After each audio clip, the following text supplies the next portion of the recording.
It's not easy making movies.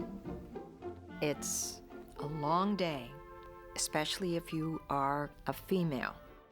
When you're on location, you start even earlier because you're allowed to start shooting earlier. So let's say an average day in Santa Rosa started at maybe 5:30 in the morning. They usually give us 2 hours for hair and makeup and putting on all that wardrobe. And you were on the set, driven to the set. That took also time. And you were ready by 7:30. And maybe you started rehearsing and doing a setup by 8 o'clock in the morning. No, you've already been up several hours. And you do your first setup, then they start putting all the lights and the camera and the audio machines and things that they need, the microphones ready. And there is a rehearsal eventually, which kind of gets you walking through what you're doing, and then you're on camera. Pollyanna, I thought you could use this for your room. Oh, thank you, Nancy. Oh, it's gorgeous. Oh, well, thanks for not spilling the beans about you-know-who. About Cousin Fred, you mean? It's a long, drawn-out, very precise process. Because when you walk from here to here, you can't go from there to there because the lights are placed in exactly the right spot for you to take it from here to here.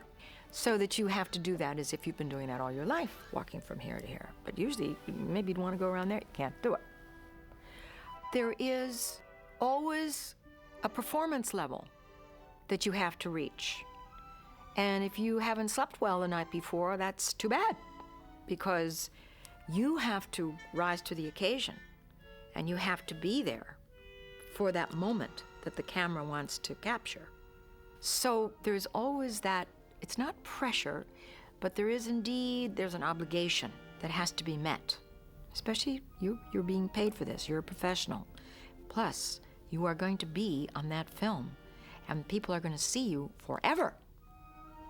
So you better do it as well as you know how to do it. Pollyanna? Just a moment. Mrs. Tarbell tells me you're involved with that bazaar. Well, I won't have it.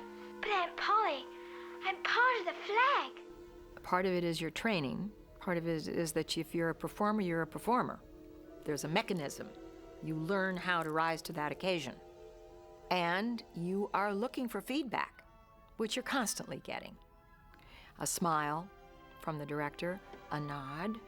And actually, there are times when I have had the privilege of really playing a great scene that was written with tremendous dynamics. And people applaud. The crew applauds.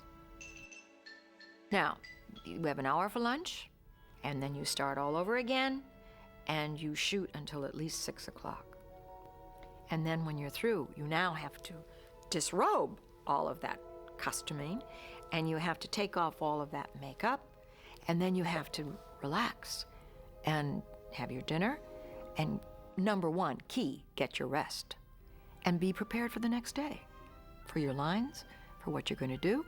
You want to think it through, what your intent will be, how the day went, what didn't work, what worked the best, how can you employ that the next day, what are the relationships that you have on the set, is the director paying attention, is he pleased? It's very important because actors are by and large insecure. How did it come off when they see it in the dailies? How can you do it better? It's an endlessly fascinating and very involved process with many, many, many, many tiny parts and many, many people doing all kinds of different jobs to make that moment on the screen happen. Nancy, what are you staring at? Oh, nothing. Nothing at all, sir.